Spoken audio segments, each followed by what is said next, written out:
vamos a dar paso a la primera ponencia pública de nuestra cátedra.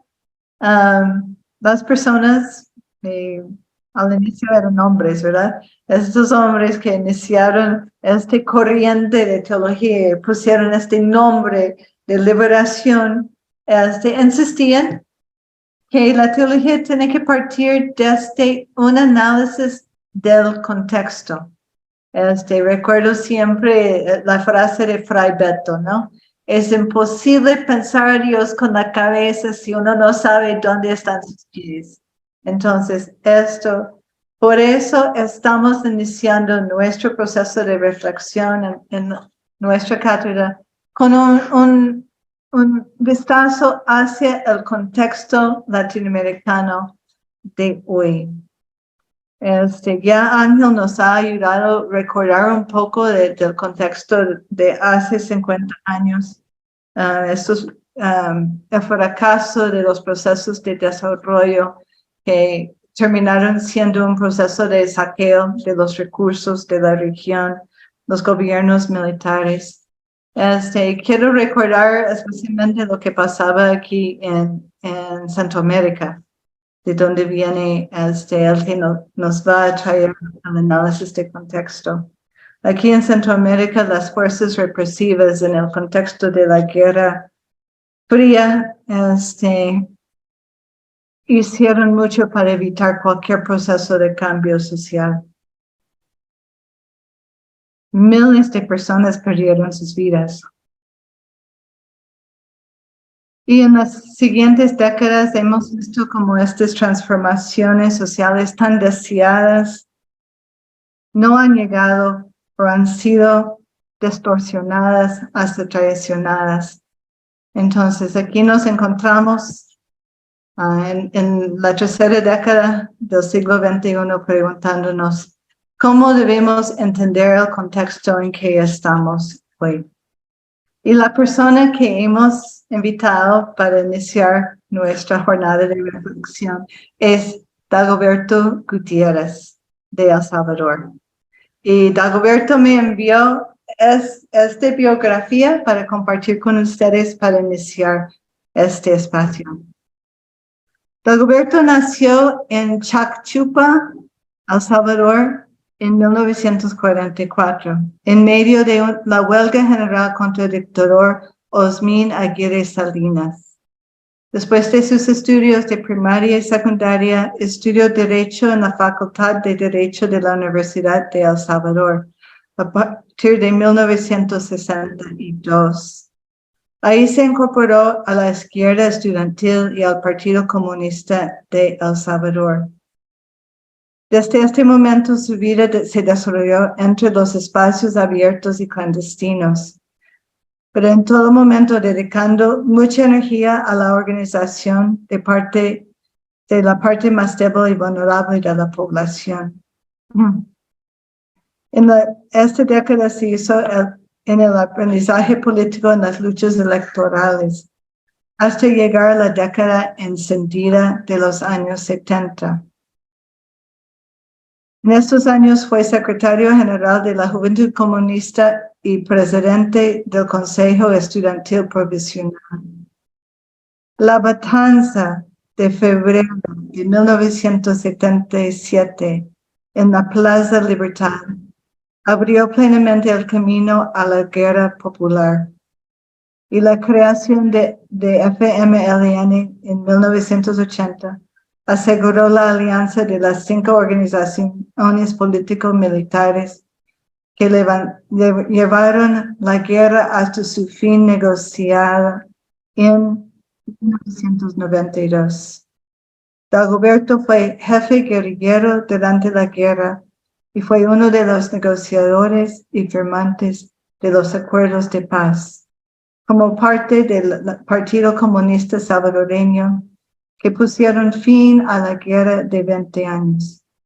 Se graduó de abogado, finalmente, ¿verdad?, al finalizar la guerra.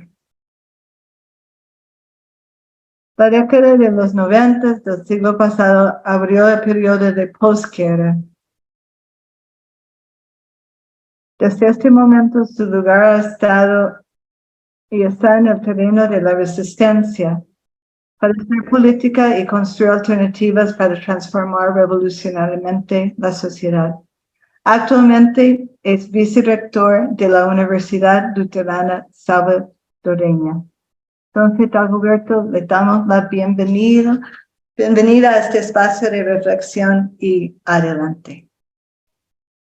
Ya, hoy sí, cabal. Adelante, sí.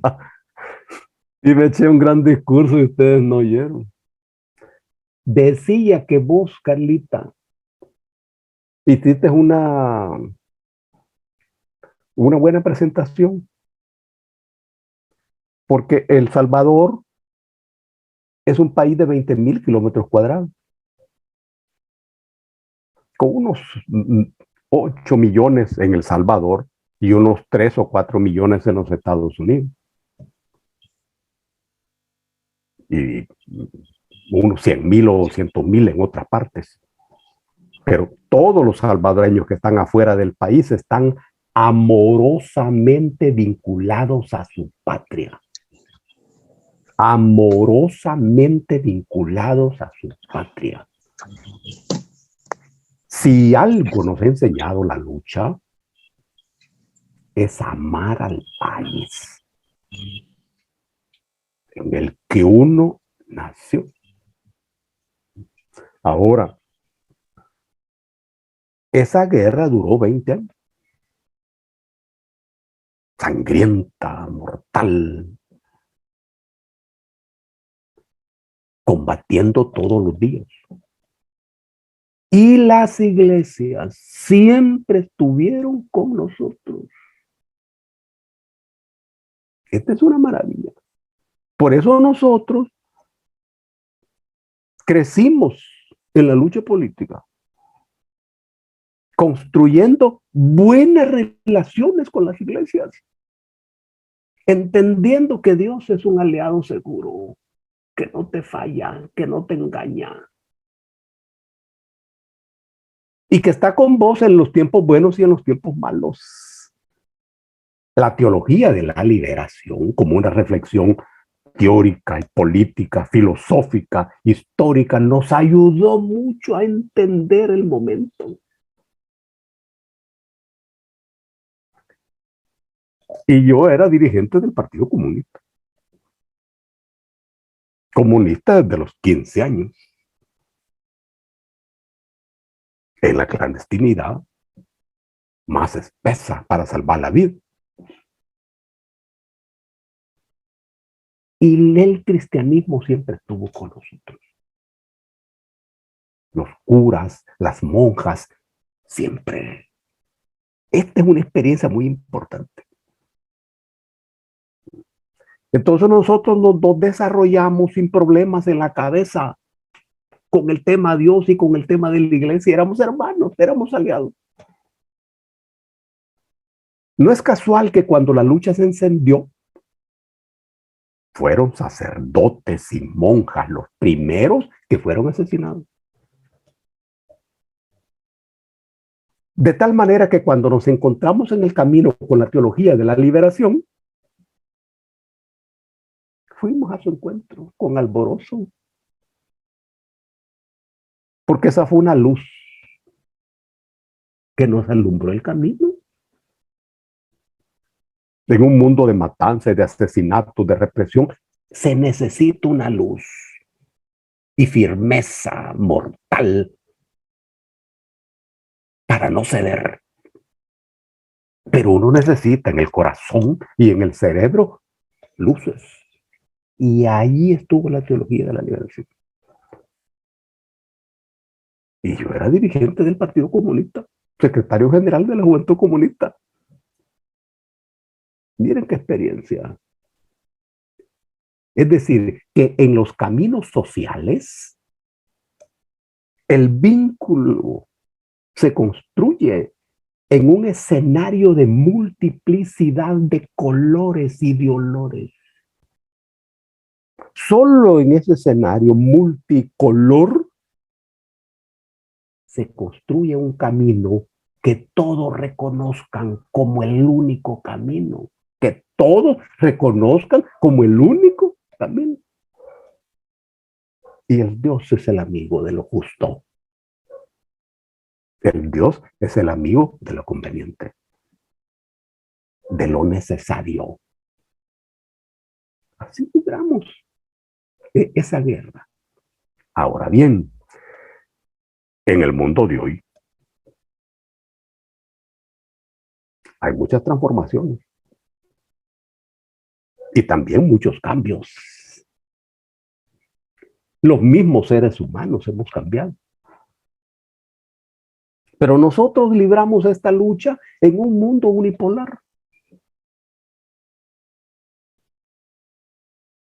en donde el capitalismo dueño del dólar era el rey y la reina. Era el rey y la reina. Ahora, ese mundo donde el dólar era el rey y la reina, se acabó. Este es un punto de partida de cualquier reflexión. Se acabó. Cuando nosotros libramos esta guerra, era el dólar el rey y la reina. Hoy ya no. Ya no. Es decir, el mundo en el que vivimos y en el que estamos haciendo estas reflexiones es un mundo multipolar. Y Estados Unidos, que fue en ese momento el enemigo al que enfrentamos, ya no es el dueño del juego ni el dueño de las reglas del juego. Hay que ver lo que está ocurriendo en los Estados Unidos. Y hay que ver lo que está ocurriendo con el dólar. Y las angustias de ese imperio. Las debilidades de ese imperio. Que siempre fue para nosotros el enemigo a enfrentar y a vencer. Estamos hablando de un país de 20,000 kilómetros cuadrados. El mundo en el que vivimos hoy es otra cosa. Es otra cosa. El comercio entre Brasil y China se va a hacer en yuanes y en reales. ¡Qué noticia! Arabia Saudita e Irán son aliados. Y van a negociar a partir de sus propias monedas.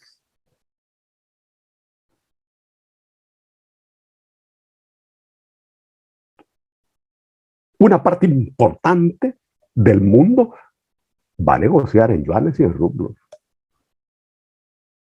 Ya no es el dólar, el rey y la reina. El mundo ha dado vueltas. Y nosotros hemos contribuido a eso, por supuesto. Claro que nosotros no somos de Occidente. No. El pensamiento de nosotros, es cierto, es influido de una u otra manera por Occidente. Estudiamos a los griegos, pero no nos embargamos por los griegos. Nos gusta Aristóteles, sí, pero nos gusta más Heráclito. Hasta ahí. ¿Y nosotros somos del Oriente? Tampoco. ¿De dónde dianches entonces somos nosotros? Si no somos de Occidente ni somos del Oriente. Somos periféricos. Somos de la periferia. Y pensamos, luchamos y morimos desde la periferia. Este es un punto de partida fundamental. Fundamental. Utilizamos pensamiento producido en el occidente y pensamiento producido en el oriente. Pero nos apoyamos en el pensamiento producido en la periferia y allí aparece la teología de la liberación.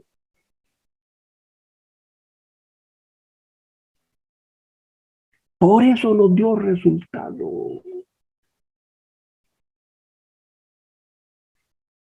Por eso se logró movilizar a miles y miles de personas. Porque antes de movilizar a las personas, se necesita movilizar su pensamiento, sus ideas. Sus ideas.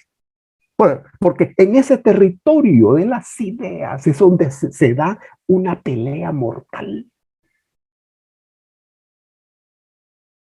Y la teología de la liberación nos ayudó a eso. Y yo creo que en todos los países de América Latina. ¿Y la teología de la liberación es un producto de Occidente? No. Es periferia. ¿Y cómo se construye? ¿Y cómo se construyó? A partir del pensamiento y la acción de la gente del pueblo, escuchando y entendiendo a la gente del pueblo cristiano del continente. Omitimos la naturaleza del cristianismo histórico, ¿verdad? El de los romanos, es Occidente, sí, pero aquí se construyó en esta experiencia continental otras vetas de pensamiento. Y lo que llamamos teología de la liberación es regada e irrigada por la acción y la reflexión de nuestros pueblos. Por eso, esa manera de entender y ver el mundo jugó un papel decisivo en su momento. Y por eso está lejos de morir. Ahora bien, es que el mundo nos ha cambiado. El mundo nos ha cambiado. Y el ser humano con el que nosotros trabajamos es hoy un ser humano huidizo. Porque el mercado, justamente el mercado capitalista, ha establecido su reino en la tierra. Y ha convertido todo en mercancía. Empezando por el ser humano. En el universo que vivimos hoy, todo se vende y todo se compra. Todo tiene precio. Y no tiene valor. Porque el precio ahoga el valor. ¿Cuánto pagas por algo? Es una pregunta que sepulta la otra pregunta. ¿Cuánto vale? ¿Cuánto vale? Ahora, la reflexión teológica del momento ha de partir de eso. Y el capitalismo imperante tiene vocación, posibilidad y capacidad de resolver toda la problemática humana que subyace en la realidad actual. No, porque esa no es su vocación. El capitalismo necesita convertir a cada ser humano en consumidor. En consumidor. Y el consumismo, todos lo sabemos, reduce la valía humana. Porque vos valés en el mercado capitalista planetario si tenés visto para comprar. Y la lógica es que compres lo que no necesitas, pero que deseas. A eso nos enfrentamos hoy. Y la teología del mundo de hoy me parece a mí que ha de tomar en cuenta la maravillosa experiencia que hicimos en su momento. Y les estoy hablando desde el Partido Comunista.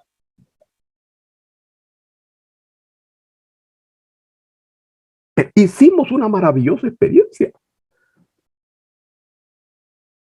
Pero luego vino un enfrentamiento con el todopoderoso mercado, que convirtió todo en mercancía, incluyendo al ser humano. Ahora, en el mundo de hoy, en este mundo multipolar, en donde el dólar ya no es el rey y la reina, esta es una verdad que conviene tener muy claro en la cabeza. El dólar ya no es el rey y la reina. No sabemos si eso se va a dirimir sin guerra atómica. Eso no la sabe nadie. Lo ideal es que sí. Pero en este mundo, en esta ventana que se ha abierto, no es la humanidad del ser humano lo que aparece en el centro, no. El ser humano sigue valiendo por lo que compre, no por lo que necesite. Es decir, sigue valiendo si tiene pisto para comprar la mercancía.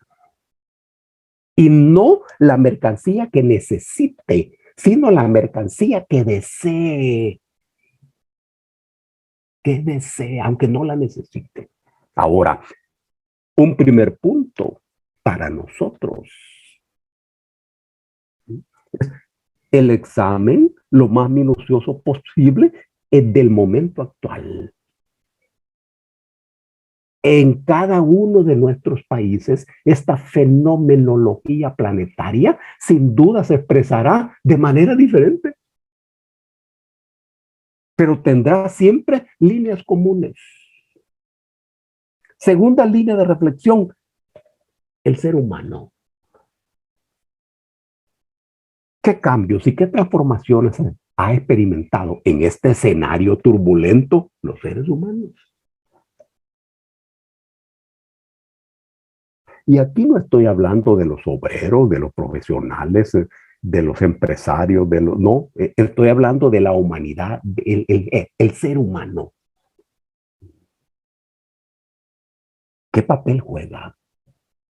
¿Qué movimientos en la humanidad se han experimentado? Se han experimentado. Tercer punto, las condiciones materiales de existencia de las personas en cada una de nuestras sociedades.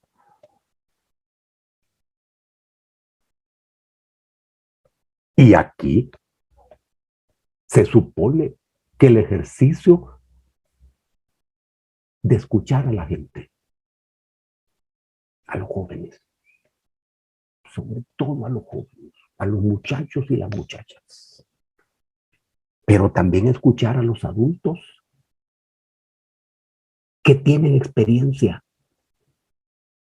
que han visto el mundo en el que se formó esta oleada de resistencia y están viendo en este mundo donde se está construyendo otra cosa. Escuchar.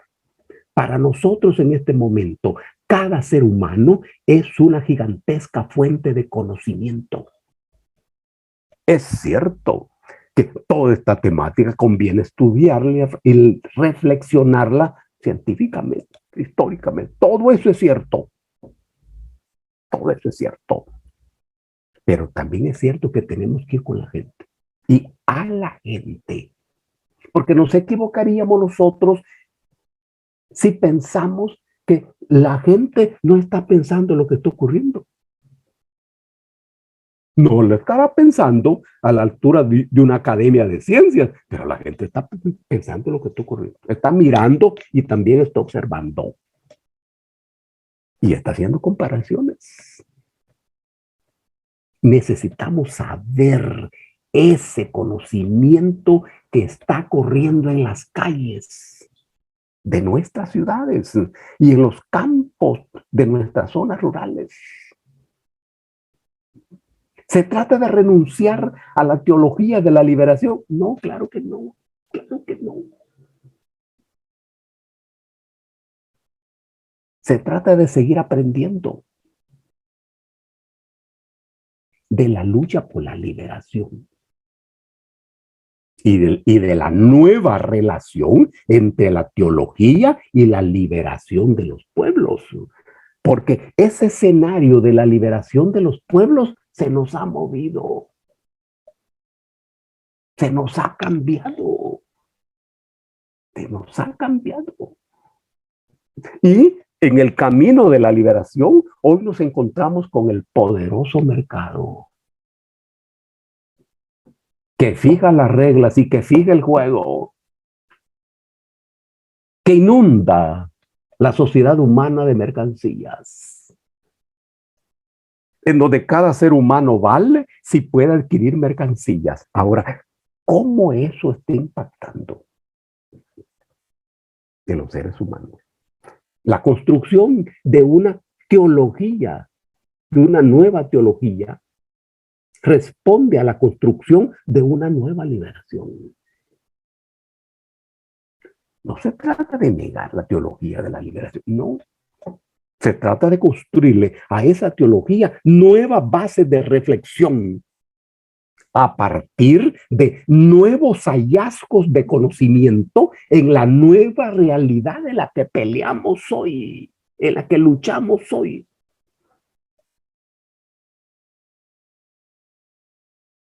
El Salvador es un escenario tremendo de esa lucha. El gobierno actual no se entiende separado de todo el proceso político de posguerra. Pero en este momento histórico hay un momento de reflujo. Todo lo que hicimos, 20 años de guerra, 20 años de posguerra, había un flujo en todos nuestros pueblos. Todos sabemos que hay momentos históricos de ascenso de las luchas. Se llama flujo. Todos sabemos que se llama flujo. En ese momento, los pueblos hacen cosas maravillosas, increíbles. Pero luego viene un momento de descenso, en donde incluso desaparecen las organizaciones más vigorosas y más florecientes. La más fuerte de las movilizaciones también desaparece. Y el pensamiento político, que siempre es enriquecido por lo que la gente hace en la calle, en las fábricas, también desaparece. Ese es un momento de reflujo. Todas nuestras sociedades pasan por esos momentos. Que dicho de otro modo registran un ascenso y un descenso. Aquí en El Salvador hay un momento de reflujo, descenso. Y este es un pueblo luchador increíble. Bueno, hizo una guerra de 20 años. Y como no tenemos selvas, combatíamos todos los días. No había oportunidad de descanso, de no combatir. No, todos los días. Hicimos una ofensiva en 1989, donde combatíamos calle por calle. Era un flujo increíble, un ascenso increíble. Eso terminó y eso termina en todos los procesos políticos de todos los países. En este momento de reflujo, aparece este gobierno, que no es un accidente. No, estas cosas no hay accidentes. No. Pero aparece como un fenómeno extraño. Nada de eso. Es parte de este mismo proceso. Que está moviendo bien sus recursos. Montó una guerra contra las pandillas poderosas, dueñas de las ciudades, de los campos.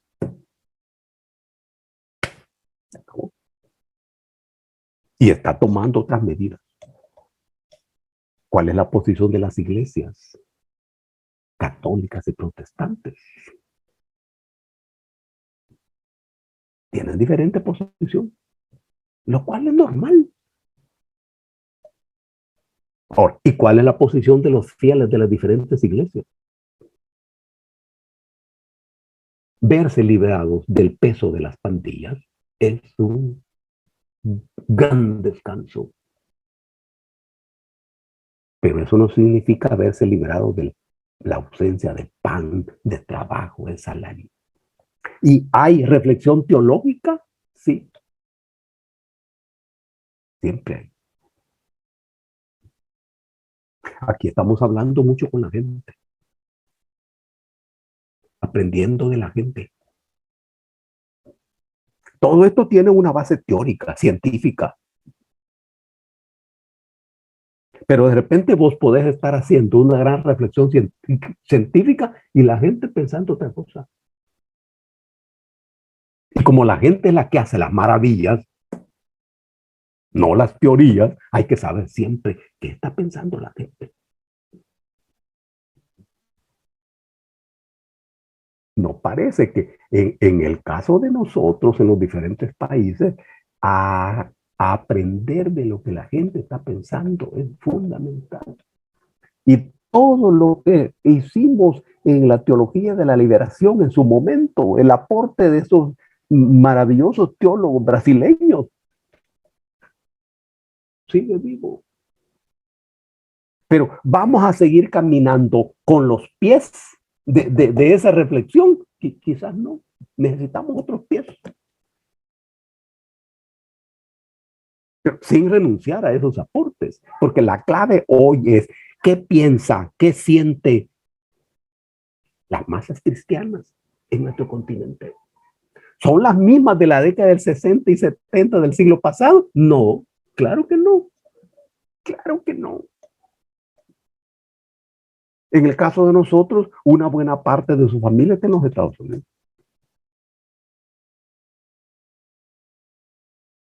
Pero siguen siendo salvadoreños, vinculados a El Salvador. Obtienen la ciudadanía gringa porque hay que hacerlo, pero no son gringos. Es que los gringos son torpes. Eso tenemos que agradecérselo a Dios, que los hizo torpes. Y no hacen lo necesario para ganarse a la gente. De modo que cada emigrante se aferra a su nacionalidad. Siguen siendo salvadoreños, aunque tengan ciudadanía gringa, eso no importa, es una cosa jurídica. Lo que se lleva en el corazón, en el alma, eso es lo que importa. Y trabajamos para que sigan vinculados a su país, a su mundo, a su cantón y a su caserío. Es la patria, que es la casa de nuestro Padre. Y la teología sigue corriendo y sigue caminando con sus propios pies. Ahora bien, ¿y la teología de la liberación es la misma de aquellos años? No, no puede ser, hombre. No. No. La liberación sigue en pie. No somos sociedades liberizadas, ¿sí? ¿Cómo entiende el ser humano de hoy ser libre? Ser libre. Y cómo la teología ha de aprender a interpretar y reinterpretar esa realidad compleja que hoy vivimos, donde el capitalismo ha desarrollado hábilmente sus aparatos ideológicos. Hay que reconocer eso. Sus aparatos ideológicos.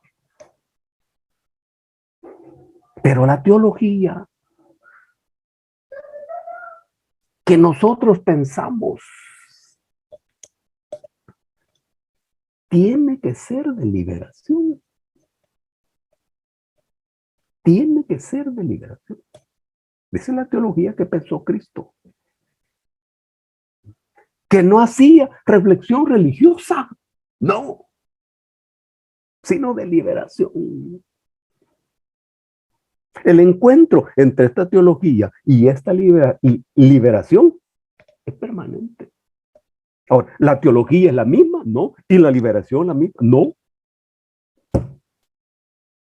¿Cómo resolvemos este encuentro contemporáneo de una teología y de una liberación? Escuchando a la gente. Hablando con la gente. La gente de carne y hueso. La gente de carne y hueso. Ahora bien, y cuando hablamos de teología, ¿hablamos de una sola teología o hay diferentes teologías? Los capitalistas carecen de teología o han construido su propia teología. Es que nos conviene a nosotros pensar la teología como en un teatro de operaciones, en donde hay que luchar también. Ahora, si nosotros somos la única fuerza, el único sector que construimos teología, entonces es un mundo bien hecho. Pero no es así. La teología es un escenario de lucha. Escenario de lucha. El segundo aspecto, ¿qué ser humano encontramos en esta reflexión sobre la teología? ¿Es un ser humano como el que encontramos en la década del 70, dispuesto y necesitado a luchar por su liberación? ¿O es un ser humano que se considera liberado en la medida que ha resuelto su encuentro con el mercado? Y se entiende bien en un mundo inundado por mercancías, sin darse cuenta que en ese mercado él también es mercancía. En todo esto conviene reflexionar. Y finalmente, se trata de una reflexión en donde nuestro cerebro necesita convertirse en un buscador de caminos fructíferos. Buscador de caminos fructíferos. Sabiendo que no siempre lo vamos a encontrar y que en todo caso nos encontraremos con otras cosas. Porque en todos los terrenos, siempre el tema clave es, ¿y qué está pensando el ser humano? Eso es lo que hace el mercado capitalista, brutal y salvaje. Ellos tienen investigadores, aparatos ideológicos, que antes de lanzar un producto, investigan qué están pensando los muchachos y las muchachas. Antes de lanzar un par de zapatos, un par de calzoncillos, un par de camisetas. Claro, lo hacen. Nosotros no estamos pensando en eso mismo. Claro, no estamos pensando en la compraventa. Estamos pensando en algo más fino, más humano, más sutil. Más sutil. Como los jóvenes de hoy y los seres humanos de hoy se mueven en el mercado. Eso es parte de la reflexión para saber cómo se mueven en la sociedad. Pero insistimos en esto del mercado porque el mercado en el mundo de hoy es el rey y la reina. El rey y la reina. Y aquellos planteamientos que hacíamos nosotros en aquellos años, de repente naufragan. Pero el espíritu de nosotros y la decisión no deben naufragar. La clave es que uno sea siempre buscador de caminos, que eso es lo que buscamos. Ahora,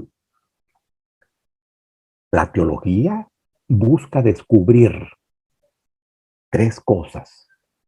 Primero, el pensamiento.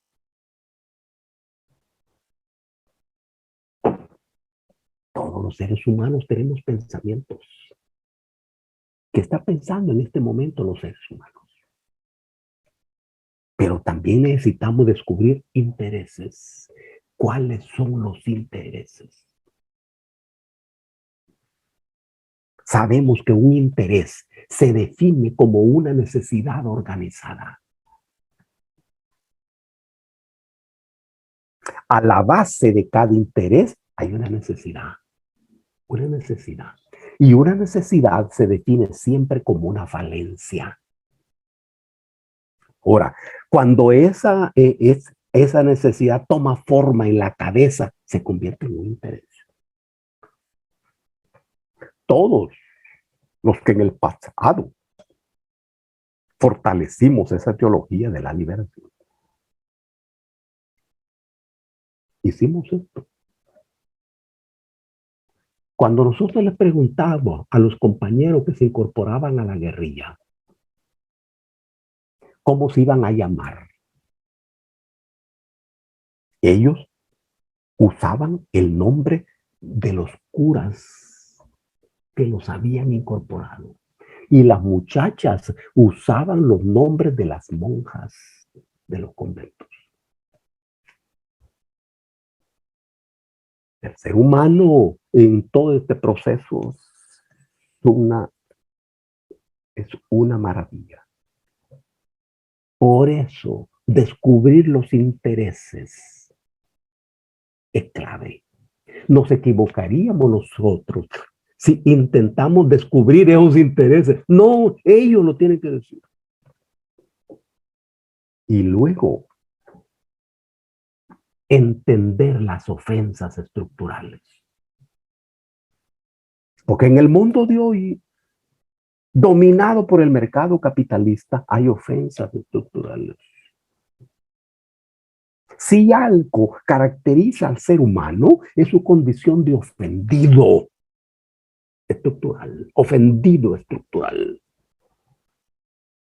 Pero necesitamos saber cuáles son esas ofensas. Para avanzar. Para avanzar. Y también descubrir y redescubrir a Jesús. Su trabajo. ¿Quién era aquí? ¿Quién fue? Aquí nosotros estamos haciendo el ejercicio de hablar con los muchachos y las muchachas. Para descubrir qué piensan, qué quieren, cómo sienten, cómo miran todo esto. Es casi como una clínica psicológica.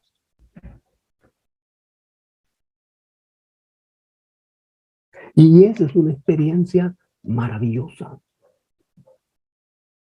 No se trata de dar una clase, ¿no? Más bien de recibir una clase. Porque si algo necesitamos nosotros en el mundo de hoy es aprender. Aprender. ¿Y quién nos puede enseñar? La gente. La gente que no sabe leer y escribir. Pero puede leer lo que está ocurriendo. ¿Por qué?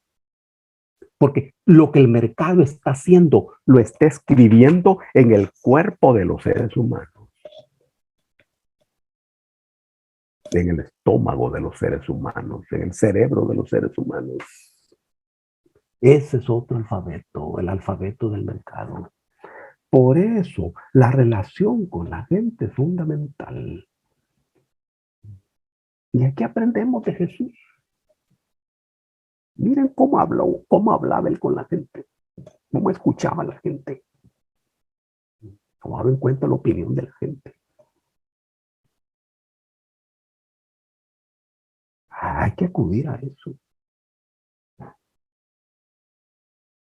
El Partido Comunista hacía un intenso trabajo con sacerdotes, incluso con jerarcas de la iglesia. ¿Cómo creen vos que se va a librar una guerra sangrienta en un país de 20,000 kilómetros cuadrados con armas gringas, con asesores gringos, sin estar amarrado con las personas? ¿Cómo? Pero hoy estamos en un momento similar. En cada uno de nuestros países, los gobiernos han tomado decisiones importantes. Yo no sé si entre algunos de ustedes hay un brasileño. Allá han tomado decisiones muy importantes. Y en Venezuela otros. Uruguay. Cada país tiene su propio camino. Por eso es esto que estamos hablando es para todos. Porque las especificidades dependerá de cada compañero en cada uno de su país. Es natural. Es natural. Una última cosa. Cuando pensamos en teología, estamos pensando en una sola teología o en distintas teologías. El mercado también cultiva su teología. El mercado también tiene sus sacerdotes y sus obispos. Y ha tenido sus papas incluso. Tremendos papas. Como Alejandro VI. Pero aquí estamos hablando de la teología de la liberación. De eso estamos hablando. De eso estamos hablando.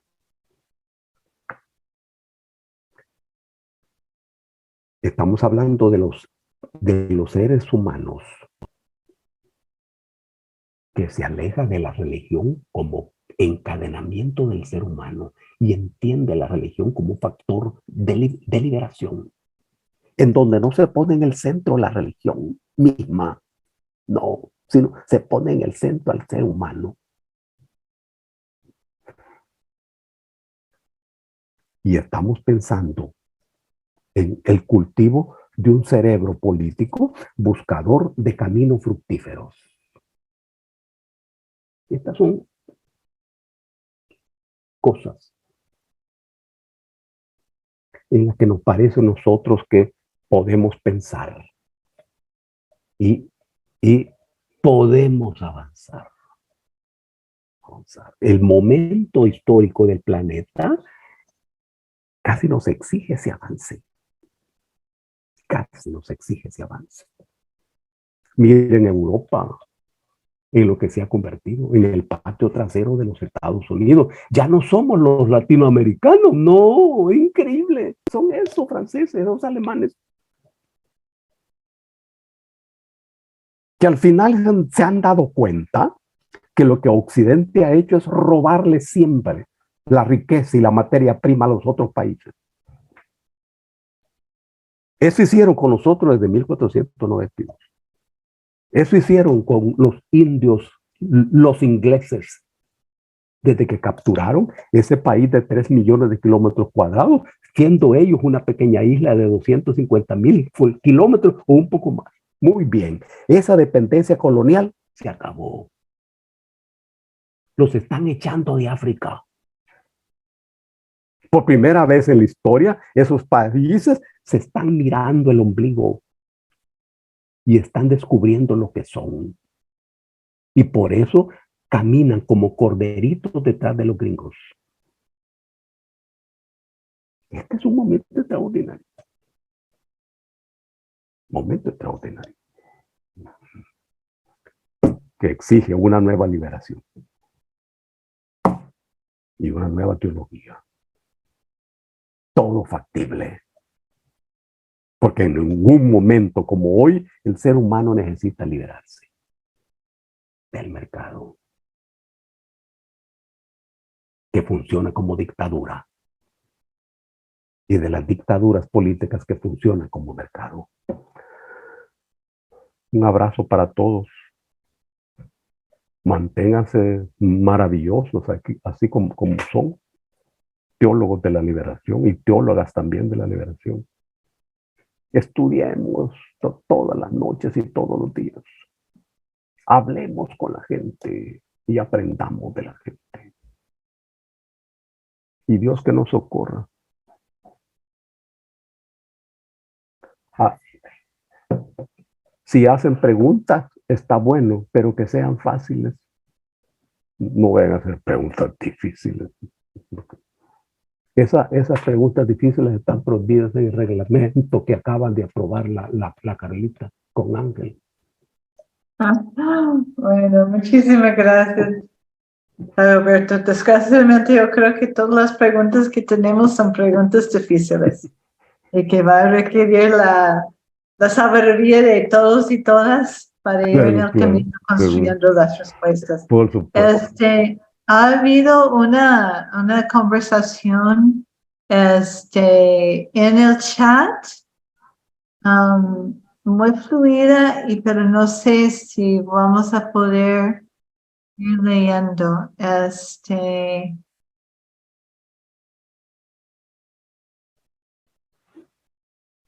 como vamos a seguir hablando en todos estos eventos, ¿verdad? Sí. A ver, a ver, a ver, a ver, a ver, a ver. No veo el chat. Ok.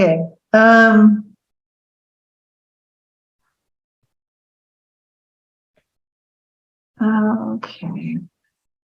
Discúlpeme, no estoy con problemas de manejarlo. Ok. A ver, ¿dónde hay? Ok, ya. Ok. Bueno, se nota que hoy falleció Julio de Santa Ana, ¿verdad? Uno de los fundadores uno de los primeros que empezó a escribir sobre teología de la liberación. Hay muchas conversaciones sobre la situación en El Salvador, donde el Estado policial, ¿verdad?, está golpeando mucho a los derechos de las personas. No sé si, ni puedo ver, es Mario Luna, si quiere hacer una pregunta en voz alta.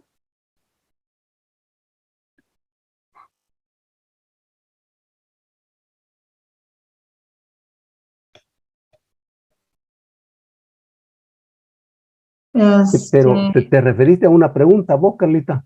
Sí, estaba mirando si Mario Luna puso varios comentarios sobre la situación en El Salvador, pero no aparece. ¿Algún comentario sobre una Ariana figura está que vos preguntando expresaste? cuando usted habló de esto de que hay que hablar con la gente. ¿De quiénes estamos hablando? ¿Existe la gente? Excelente, ¿Somos parte de la gente nosotros o no? excelente. ¿Cómo? Está claro. La gente es una figura genérica.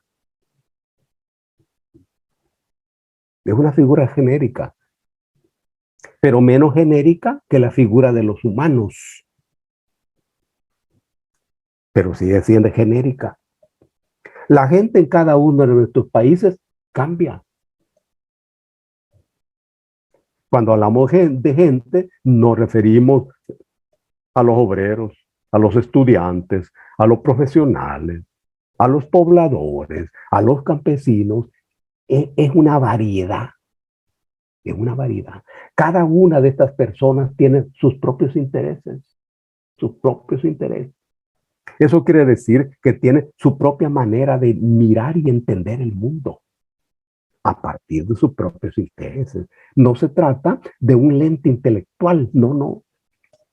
Es un lente vital. Cuando uno dice que hay que hablar con la gente, se refiere a todo este abanico de integrantes de la sociedad humana. Con todos estos hay que hablar. Incluso en algunas ocasiones con los explotadores, con los burgueses. Pero de aquellos burgueses que se dejen, porque no todos aceptan hablar. Para ellos es mejor no hablar. Es decir, la elaboración que nosotros hagamos ha de nutrirse en lo fundamental del pensamiento de la gente, que ahí van sus intereses. Si hacemos eso, esto puede ser fuerte. Y si en los círculos intelectuales y sociales, la materia prima del pensamiento que ahí se elabore sea eso de la gente. ¿Qué piensa la gente y qué dice la gente? En realidad esto puede parecer hasta inútil, porque no siempre se estila. El mercado sí lo hace. El mercado, antes de tirar un producto, explora la psicología de los seres humanos para descubrir si lo necesita, si la gente va a comprar eso. Es un ejercicio mercantil. Nosotros estamos hablando de un ejercicio intelectual fundamental y básico, muy elemental. Yo entiendo que cada uno de ustedes están en diferentes organizaciones o en diferentes instituciones, pero siempre eso de saber cómo en el ser humano está impactando el mundo actual es clave, es clave. Dios que nos socorra en ese ejercicio. Otra pregunta, vos, Ariana, te veo con ganas de preguntar. Karen, hay preguntas de Facebook. Estoy con problemas con el chat. Preguntas no tenemos en estos momentos. Sí, un comentario, pero corresponde a durante la presentación del profesor, que se realizó durante la presentación del profesor. No sé si lo comparto o esperamos a que surjan preguntas.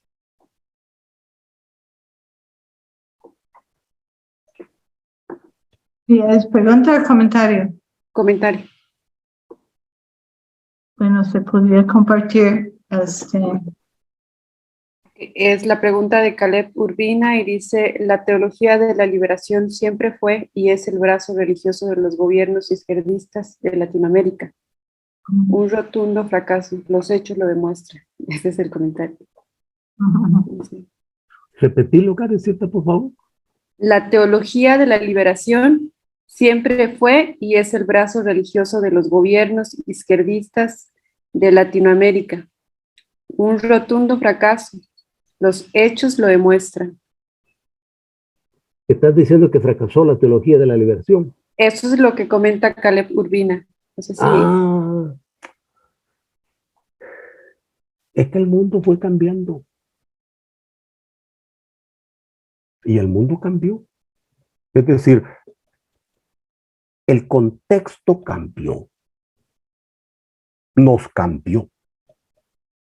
Y es más, no solo cambió, se transformó. Se transformó.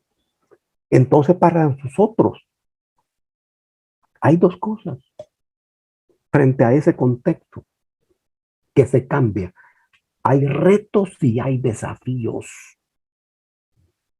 El reto es lo que a nosotros nos permite conocer cómo se produjo eso y qué cambios se han producido. Ese es un reto, si vos querés, intelectual. Reto. Pero el desafío tiene una naturaleza política. Porque una vez registrado cómo se produjo ese cambio, cuando entramos al terreno del desafío, yo resuelvo qué vamos a hacer. Por eso, en estas figuras, el desafío es lo más importante. Pero todo desafío tiene un presupuesto, que es el reto. Pero son figuras diferentes, En el reto, buceas en el fenómeno. ¿Qué pasó? ¿Y cómo pasó? En el desafío, te haces cargo o no te haces cargo. La magia para todos nosotros es que nos sintamos desafiados. Esa es la magia. Porque cuando uno se siente desafiado, se hace cargo. Y uno dice, es conmigo. Es conmigo. Y le vamos a entrar a esto. Hay que entrarle. Son dos palabras, Karen, que se parecen, pero no es lo mismo. No significa lo mismo.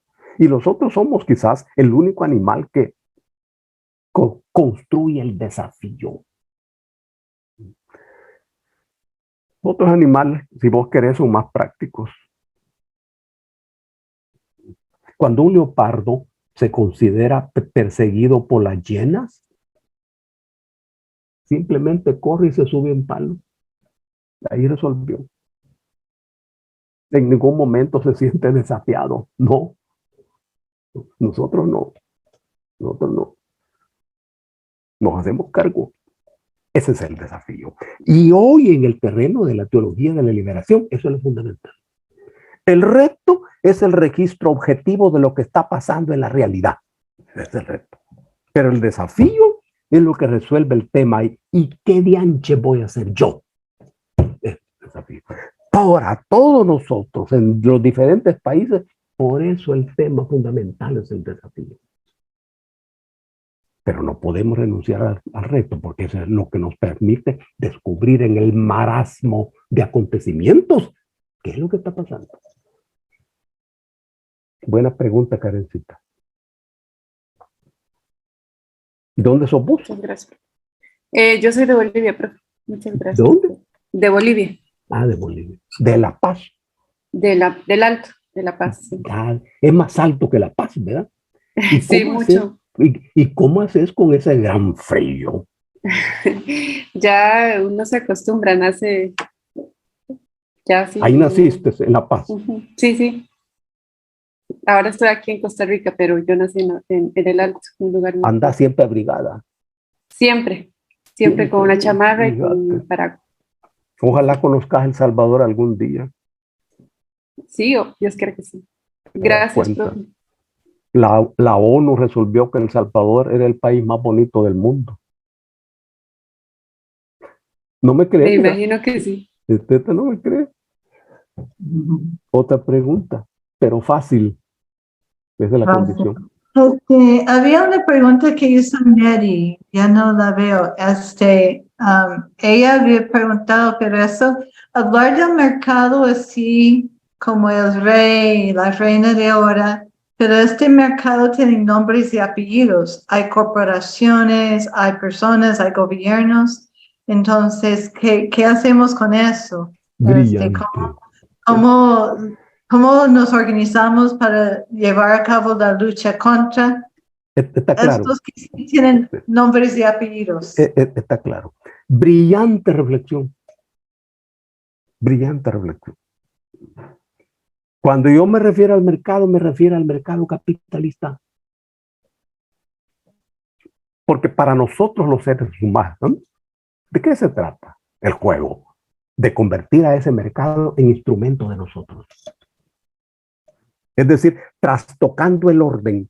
Porque en el orden actual, el mercado capitalista convierte a cada ser humano en instrumento del mercado, es decir, en consumidor.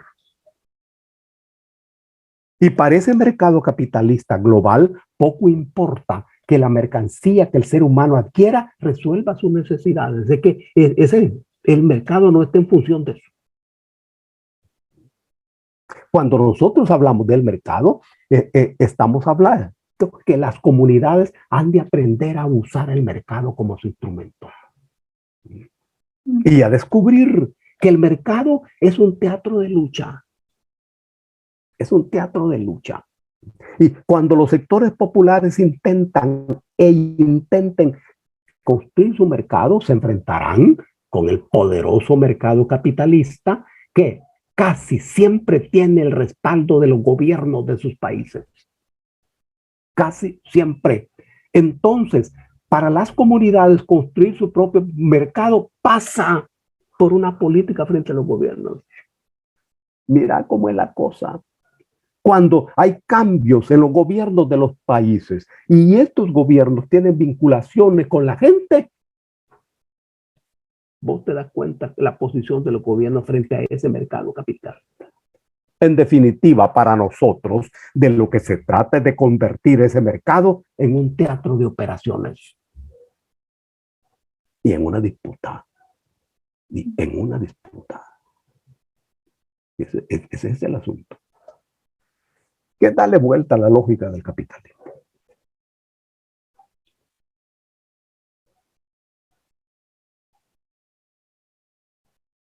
Vaya, ya hicieron bastantes preguntas. Bien, ¿alguna otra pregunta? Sienten la libertad de abrir su micrófono o levantar su mano.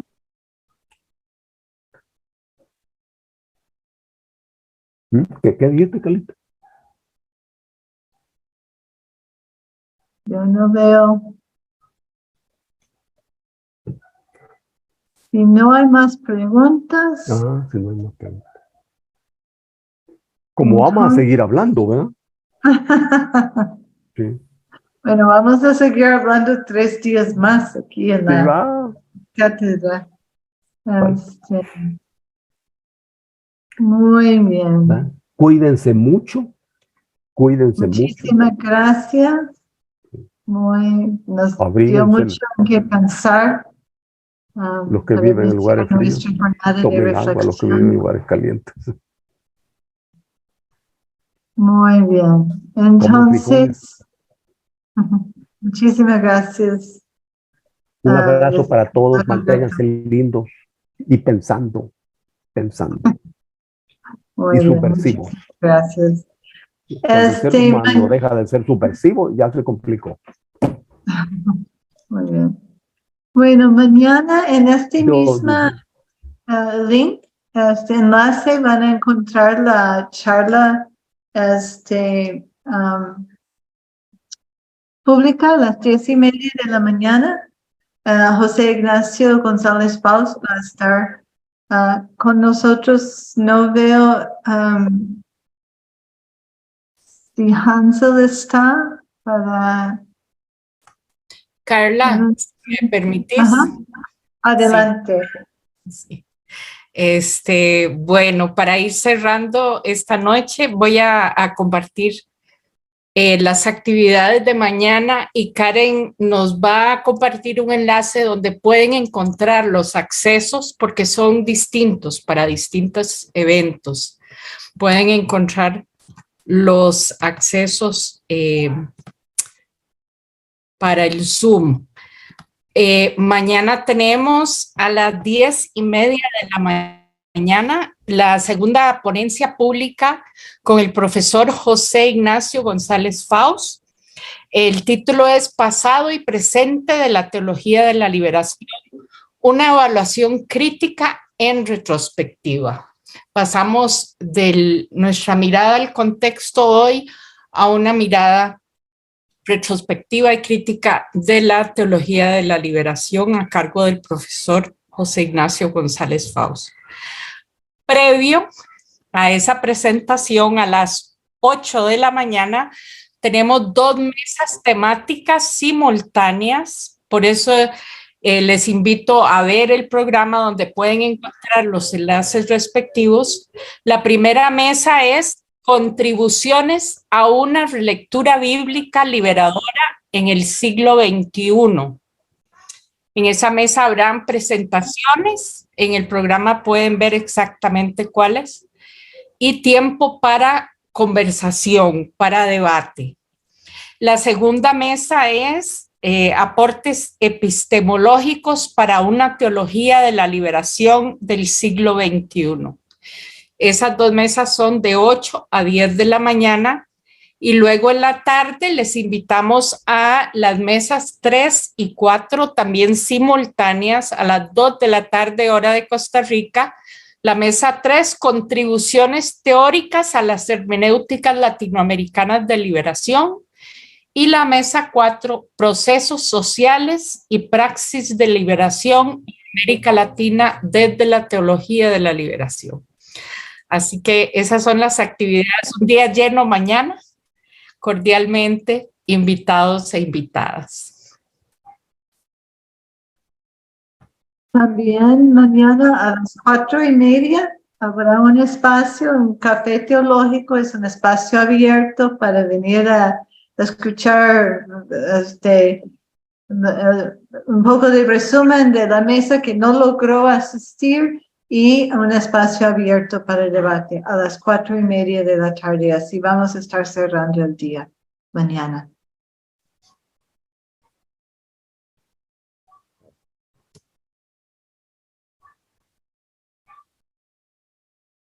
Ok, buenas noches buenas noches a todas y todos. Muchas gracias. Chao Roy, gusto de verte. Muchísimas gracias. No hay más preguntas, entonces nos veremos mañana temprano. Cuídense mucho. Hasta mañana, muchas gracias. Muchas gracias. Muy agradecido. Gracias, hasta luego. Bye, bye. Buenas noches a todos. Gracias. Buenas noches. Bendición. Cuídense. Chao, chao. Buenas noches. Chao.